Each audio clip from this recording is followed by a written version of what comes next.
दोस्तों, प्रकृति के रहस्यों को समझना आसान नहीं है। कई बार हमारे मन में कई ऐसे सवाल आते रहते हैं जिनका जवाब लगभग किसी के पास नहीं होता, लेकिन फिर भी हम उनके जवाब को ढूंढने में लगे रहते हैं। मेरे मन में भी आया कि इस अंतरिक्ष में स्वर्गलोक किस स्थान पर है।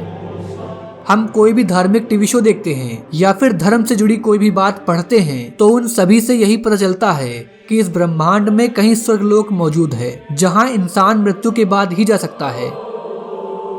मन में सवाल आता है कि क्या सच में अंतरिक्ष में स्वर्गलोक मौजूद है? क्या उसे देखा भी जा सकता है? क्या मृत्यु के बिना भी वहां तक पहुंचा जा सकता है?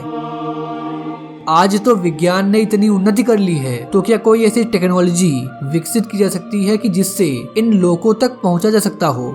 मुझे अपने इन सवालों के कुछ जवाब भी मिले अलग अलग स्रोतों से। हालांकि ये पता नहीं कि जो ज्ञान मुझे मिला उसमें कितनी सच्चाई है या वह कहां तक सही है, लेकिन जो भी जानने को मिला वो लगा बड़ा रोचक। इसलिए आज की इस वीडियो में मैं आपसे उन बातों को शेयर कर रहा हूँ। चैनल पर अगर आप नए आए हो तो इसे सब्सक्राइब करो, वीडियो को लाइक करो और कॉमेंट बॉक्स में जय श्री राम जरूर लिखें। मैं हूँ आपका दोस्त प्रतीक और चलिए शुरू करते हैं। दोस्तों, कहते हैं कि ब्रह्मांड की उत्पत्ति ब्रह्मा जी के जन्म के साथ शुरू होती है और जब उनकी आयु समाप्त होती है तब यह ब्रह्मांड भी समाप्त हो जाता है। जहां ब्रह्मा जी रहते हैं उसे सत्यलोक कहा जाता है। जहां भगवान विष्णु और लक्ष्मी माता निवास करती हैं उसे बैकुंठ कहते हैं, जहां पहुंचना ही मोक्ष कहलाता है। जहां देवराज इंद्र के साथ सभी देवता निवास करते हैं उसे स्वर्गलोक कहा जाता है, जहां इंसान मृत्यु के बाद ही जा सकता है।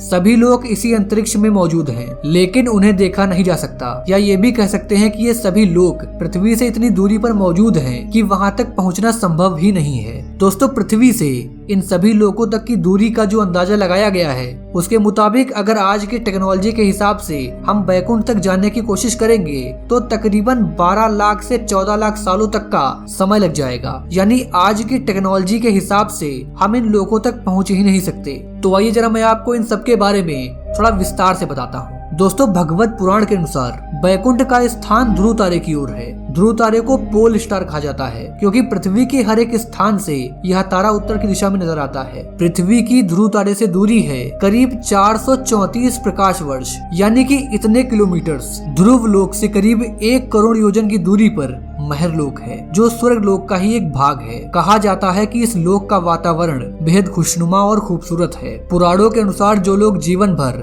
सामान्य इंसान की तरह रहते हैं और किसी के साथ बुरा नहीं करते, वे मृत्यु के बाद इस लोक में जाते हैं। यहाँ वे सभी आत्माएं बहुत ही सुख सुविधा से रहती हैं। महरलोक के ऊपर 2 करोड़ योजन की दूरी पर जनलोक है। यहाँ ऐसे लोगों की आत्माएं जाती हैं जो बिना किसी स्वार्थ के दूसरों की मदद करते रहते हैं। यह स्थान बहुत ही सुंदर, सुखमय और तेजस्वी होता है। यहाँ जाने वाली आत्माओं को देवताओं के दर्शन भी होते रहते हैं। जनलोक से 8 करोड़ योजन की दूरी पर तपोलोक है, जिसे स्वर्ग लोक का सबसे ऊंचा और श्रेष्ठ स्थान माना जाता है। यही वह स्थान है जहाँ पर सभी देवी देवता निवास करते हैं। यहाँ जाने वाली आत्माएं देवताओं के केवल दर्शन ही नहीं बल्कि उनसे बात भी कर सकती हैं। लेकिन यहाँ जाने के लिए बहुत ही कठिन परीक्षा से गुजरना पड़ता है। जो लोग पूरे जीवन भर अपने स्वार्थ का पूरी तरह से त्याग करके केवल दूसरों के बारे में ही सोचते हैं और दूसरों की ही मदद करते हैं, साथ ही हमेशा भगवान की सच्ची भक्ति में लगे रहते हैं, उन्हीं लोगों की आत्माएं इस लोक में जा सकती हैं। तपोलोक से 12 करोड़ योजन दूर है सत्यलोक, जहाँ परमपिता ब्रह्मा जी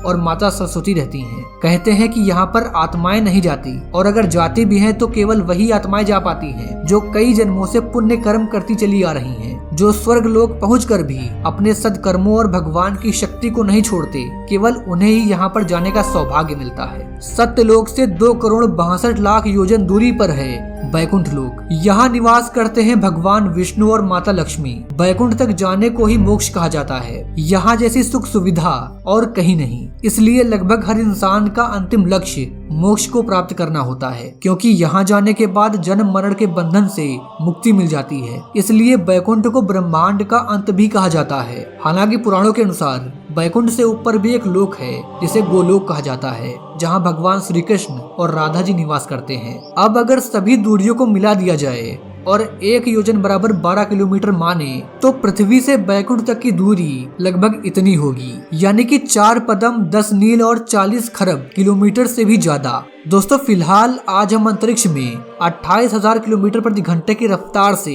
सफर कर सकते हैं। उस हिसाब से अगर हम बैकुंठ तक की यात्रा करें तो करीब हमें 12 लाख से 14 लाख सालों तक का समय लग जाएगा। यानी आज की टेक्नोलॉजी के हिसाब से हम बैकुंठ तक पहुंच ही नहीं सकते और आगे भी कोई ऐसी टेक्नोलॉजी का विकास करना मुश्किल है। लेकिन हम सब आज तक ये सुनते आए हैं कि नारद जी नारायण नारायण का जाप करते हुए सभी लोगों की यात्रा करते रहते हैं। वहीं गुरु वशिष्ठ, विश्वामित्र आदि जैसे महान ऋषि भी सशरीर कई बार पृथ्वी से सर्वलोक तक की यात्रा करते थे और वहां होने वाली सभाओं में हिस्सा भी लेते थे। लेकिन ये सभी ऐसा इसलिए कर पाते थे क्योंकि उन्होंने अपने तपोबल से मन की गति से कहीं भी आने जाने की शक्ति प्राप्त कर ली थी। इसलिए वह कुछ ही मिनटों या फिर घंटों में पृथ्वी से इन लोगों तक की यात्रा को कर लेते थे। यानी कि भौतिकता या फिर टेक्नोलॉजी के सहारे तो कभी नहीं, लेकिन धर्म, अध्यात्म, भक्ति, योग और पुण्य के रास्ते से हम क्षण भर में वहां पहुंच सकते हैं। तो दोस्तों आपकी हमारी आज की इस वीडियो के बारे में क्या राय है नीचे कमेंट बॉक्स में जरूर बताइए। खैर मिलते हैं आपसे अगली वीडियो में एक नए टॉपिक के साथ। जय हिंद, जय भारत, वंदे मातरम।